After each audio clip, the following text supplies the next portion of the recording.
Et nous enchaînons à présent avec Enjeu Patrimoine. Nous allons tenter de comprendre ensemble quel impact il peut y avoir sur l'investissement obligataire des dernières semaines, de la séquence des dernières semaines que l'on a pu suivre aux États-Unis et des questionnements autour du rehaussement du plafond en ce qui concerne la dette américaine. Pour en parler, nous avons le plaisir de recevoir sur le plateau de Smart Patrimoine deux experts de l'investissement obligataire. Alain Krief est avec nous tout d'abord. Bonjour Alain Krief. Bonjour Nicolas. Vous êtes responsable de la gestion obligataire chez Edmond Rothschild Asset Management. Nous avons le plaisir d'accueillir également Guillaume Dipidio. Bonjour Guillaume Dipidio. Bonjour. Vous êtes responsable de la gestion chez Dauphine Asset Management. Alors Dauphine Asset Management qui est une filiale de Retores Finance depuis une semaine. C'est tout nouveau. Un petit mot peut-être Guillaume Dipidio.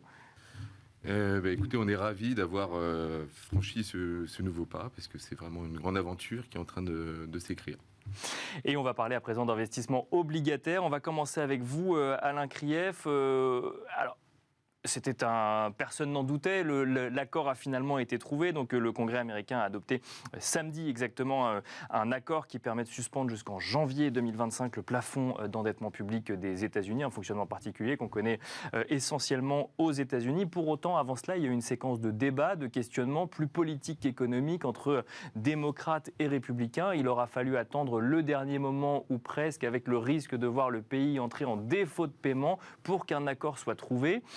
Au-delà du fait qu'on n'imaginait pas les États-Unis ne pas trouver d'accord, est-ce qu'il y a un impact sur l'investissement obligataire, non pas sur la réaction pendant la séquence politique, mais sur la volonté d'investir ou non dans des obligations américaines, alors qu'on voit le spectre d'un défaut de paiement brandi dans des négociations politiques? Alors aujourd'hui, disons qu'il y a une incertitude qui s'est levée, donc c'est toujours bien sur le marché, de façon générale, parce que le marché anticipe toujours et, va prendre du stress, et met du stress dans le marché par rapport à cette activité. Donc le marché s'imprègne quand même d'un stress politique, voilà, même si on n'imaginait pas... D'accord. On ne s'imaginait pas en effet d'un défaut sur la dette américaine. Tout le monde est quand même inquiet, et si pour cette fois... ça ne marchait pas. Bien sûr. Voilà, ouais. On peut pas dire sachant que ça n'était pas la première fois. Exactement. Le risque zéro n'existe pas, on le sait bien. Donc, il y avait tout de même un stress. Donc, au-delà de ça, qu'est-ce qui a été débattu et qu'est-ce qu'il en est sorti? Aujourd'hui, ce qu'on peut dire, c'est qu'on attend, permettez-moi l'expression, un tsunami d'émissions de dettes sur de l'obligataire court américain. D'accord. Ouais. Aujourd'hui, il faut remonter les réserves. Donc, on attend entre 200 et 400 milliards d'émissions dans les prochains mois, et voir pour que les réserves on refait toutes ces réserves jusqu'à même 1 trillion. Bien sûr. Donc, il y a quand même un effet massif sur ces émissions qui vont arriver sur du T-bill américain. Qui maintenant peuvent avoir lieu. Exactement. Et donc, ça peut avoir un impact quand même sur les taux ou sur la valorisation des obligations déjà en cours. Exactement. Ça va avoir forcément un impact. Pourquoi? Déjà, en fait, ça va retirer de la liquidité dans le marché. On sait qu'il y en a de moins en moins, parce que je rappelle qu'il y a ce qu'on appelle un quantitative tightening. Après avoir ramené des liquidités, on a fait l'inverse. On essaie d'en enlever une partie, bien sûr. Oui. Et là, en fait, ça va encore enlever de la liquidité. Alors, est-ce que c'est dommageable par rapport à l'obligataire? En fait, j'allais dire, peut-être pas. Ça dépend de qui va investir sur ces T-bills. Il faut quand même se rappeler, aujourd'hui, on est quand même à 5,25, donc c'est quand même tout à fait intéressant. Donc, on pense que ça va très bien se passer, ça va être très bien absorbé par le marché. Bien sûr. Maintenant, si c'est les déposants des banques qui vont investir ou les fonds monétaires qui vont investir, si c'est les fonds monétaires, c'est quasiment neutre, parce qu'on voit tout à fait que les fonds monétaires ont de l'argent déployé et ils vont sortir ce qu'on appelle en termes techniques du reverse repo vers ce type d'investissement.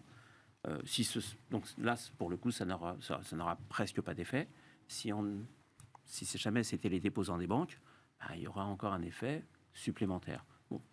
Notre avis, c'est que ça n'aura pas un effet finalement si important par rapport au niveau où on en est, enfin par rapport au niveau d'émission. Guillaume Dipidio, même question. Alors effectivement, ces nouvelles émissions à venir, la séquence que l'on a vue effectivement politique, mais bon, on a politisé un sujet de financement, de budget d'État. Est-ce que ça peut avoir un impact du côté d'un investisseur particulier ou autre sur la volonté de s'exposer à une dette d'État américain? Le premier impact qu'on a senti, qui était tout à fait inédit, je dirais, même depuis la crise des subprimes, c'est qu'il y a une envolée du prix du CDS. Et là, ça a quand même posé une inquiétude en disant comment un pays qui est triple A peut être soupçonné d'un défaut. Et puis alors, le CDS qui valait à peu près 16 est monté jusqu'à presque 180. Et donc là, il y avait une sorte d'inquiétude de court terme, non pas probablement sur la solvabilité des États-Unis d'Amérique, mais sur le problème de remboursement. Et au moment où ils sont en train de faire des plans de relance extrêmement énergiques avec l'IRA, et le marché s'est interrogé sur les conséquences de la trajectoire de la croissance, puisque les États-Unis sont en train de ralentir et probablement le marché est en train d'anticiper une entrée en récession sur la deuxième partie de l'année. Et donc, c'est ces inquiétudes-là qui ont été, je pense, un peu plus importantes. Oui, parce que vous avez raison, mentionnez-le, on parlait de risque de défaut des États-Unis. Alors effectivement, peut-être que tout ça a été politique, mais c'était écrit. On voit des agences de notation comme Fitch qui dit on met quand même cette AAA sous surveillance en attendant de voir comment ça se passe et on déplore, je cite, la polarisation politique des discussions.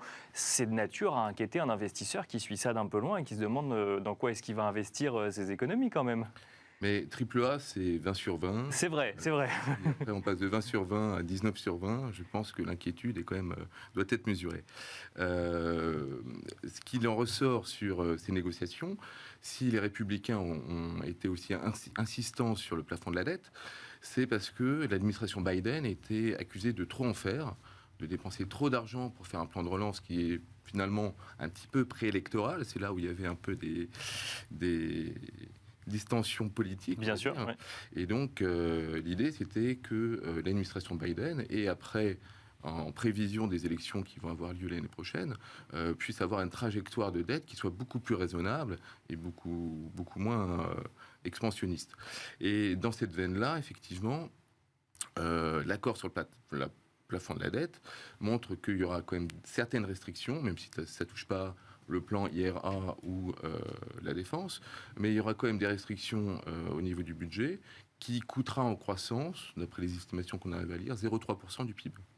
Donc ça arrive au moment où il y a déjà eu un problème sur les banques commerciales, qui venaient déjà, en plus, resserrer le crédit, bien sûr, donc peser aussi sur le PIB. Donc il y a eu ces deux effets conjoints qui ont jeté un froid.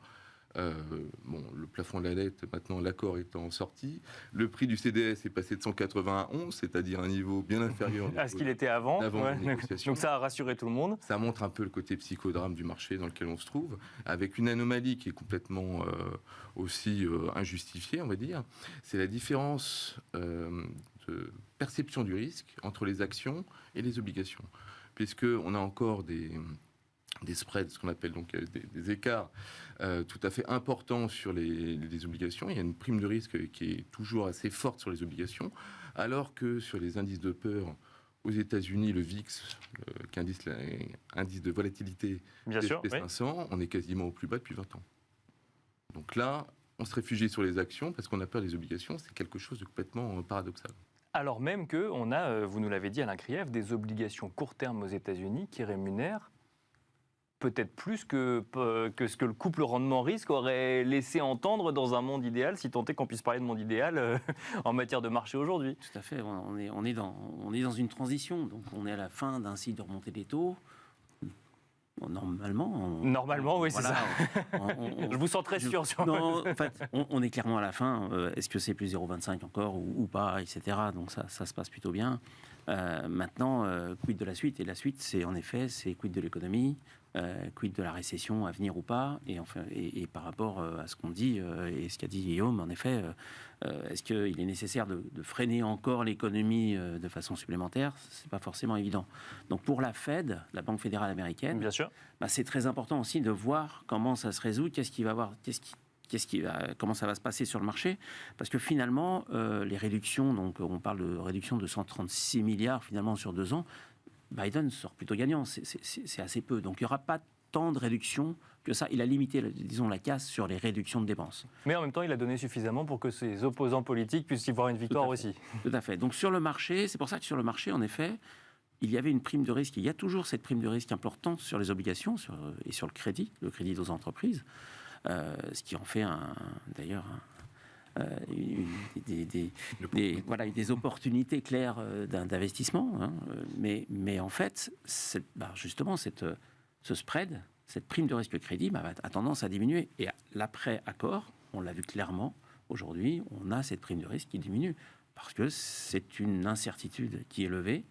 Et au final, pour la consommation de façon générale, pour l'économie, finalement, c'est quand même mieux qu'il y ait cet accord, qu'il y ait même ces émissions qui vont certes retirer de la liquidité, mais il y a toujours ces dépenses qui sont nécessaires pour faire travailler l'économie.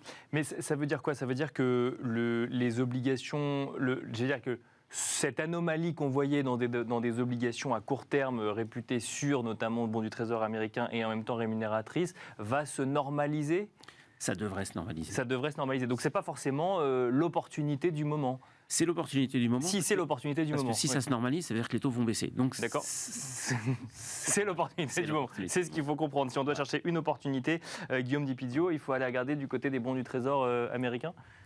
Alors, la spécificité aussi d'une entrée en récession, c'est que la courbe des taux est inversée. C'est-à-dire que plus on va chercher du risque lointain, moins ça coûte, moins ça rémunère. Normalement, c'est censé plus rémunérer, mais aujourd'hui, on est, comme l'a dit Alain, à 3,75 de rendement sur le 10 ans américain, quand le taux sans risque est à un peu plus de 5,25.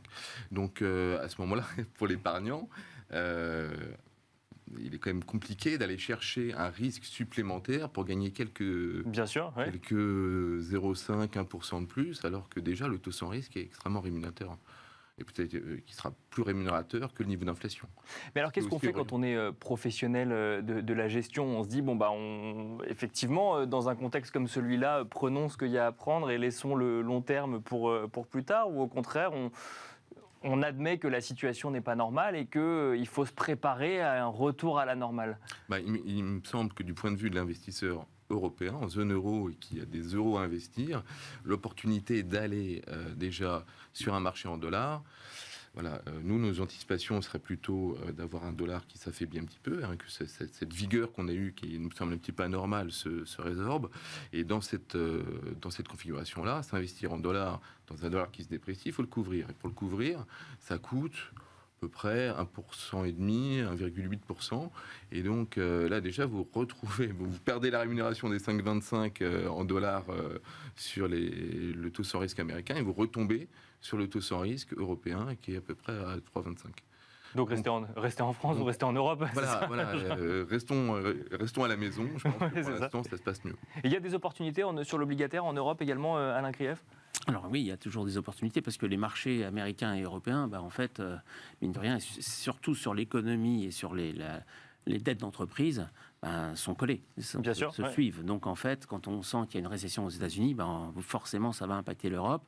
Et vice-versa, mais plus dans ce sens-là quand même. Bien sûr. Donc à partir de là, si on a un peu plus d'éclaircies sur le côté américain, ne serait-ce que la baisse de l'inflation, tout simplement, on devrait l'avoir aussi en Europe, etc. Donc ça veut dire quoi? Ça veut dire un soulagement sur la dette d'entreprise européenne. Donc aujourd'hui, on a, juste après la nouvelle sur la dette américaine, on a eu un soulagement côté européen aussi sur les obligations crédit.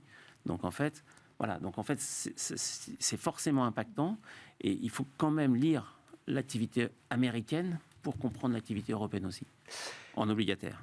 Tout est, si on parle météo, il fait beau sur les obligations d'entreprise en Europe pour un investisseur, Alain Krief, et je vous pose la même question ensuite, Guillaume Dipidio. Alors oui, aujourd'hui il fait beau. Aujourd'hui, certes, il y a des problèmes qui sont très ciblés sur certains secteurs. Il y a des secteurs d'activité qui sont plus touchés que d'autres. D'accord.